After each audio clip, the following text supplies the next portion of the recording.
মাঠে চিরকালই দাপট থেকেছে সেই ইস্ট বেঙ্গল হোক কি মোহনবাগান। বলতে বলতে ইস্ট বেঙ্গল আক্রমণ ঢুকেছে, গোল হতে পারে এবং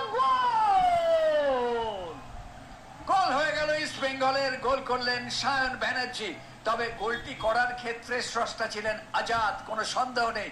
কাঙ্ক্ষিত গোলটা পেয়ে গেল ইস্ট বেঙ্গল, যার ফলে 25 মিনিটের মাথায় ইস্ট বেঙ্গল প্রথম গোলটা পেল এবং এটা কিন্তু খুব দরকার ছিল ইস্ট বেঙ্গলের কাছে। দেখুন কিভাবে ঘটনাটি ঘটেছিল। আজাদ ঢুকে পড়েছে, মেরেছিল বাপায় ইনসাইড ইনস্টেপ দিয়ে, কিন্তু ওই গোলকিপার আনন্দ রাজনর যে বলটি আটকালো, বলটা সামনে ফেললো, কিছু করার ছিল না।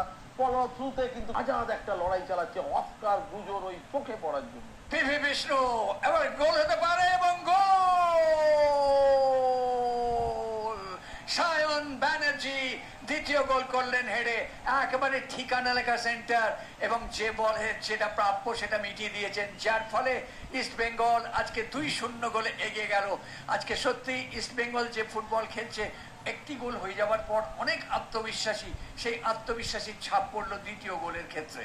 আমরা দেখুন কিভাবে হয়েছিল, পিভি বিষ্ণু একদম copy book centre inside inswing মারলো এবং ওইখান দিয়ে এসে দারুণ হেডে একদম ফোর হেড দিয়ে দেখুন সাইড হেড করে গোলে ঢুকিয়ে দিল ওই সায়ন ব্যানার্জি। কিন্তু কাছে বল বাড়াবেন, দিয়েছেন সায়ন, কি করবেন সায়ন, মা পায়ের শট, কিন্তু গোল। এবার তৃতীয় গোল হতে পারে এবং সঙ্গে সঙ্গে গোল হয়ে গেল, যার ফলে এই মুহূর্তে নাসিব রহমান তৃতীয় গোলটি করলেন।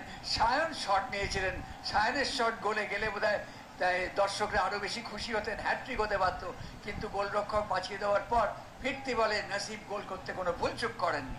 সায়ন বলটি পেয়ে কিন্তু ডান পায়ে কাট করে ভেতরে চলে এসে বাপায় নিয়েছিল শটটা, যেরকম হয়, যেরকম নেওয়া উচিত, একদম কপি বুক শট নিয়েছিলেন। কিন্তু শটে যদি একটু জোর থাকতো, দেখুন ওই ডান দিকে কাট করে বাপায় নিয়েছিলেন, কিন্তু গোলকিপার ঠিক যেখানটা গোলের অ্যাঙ্গেলটা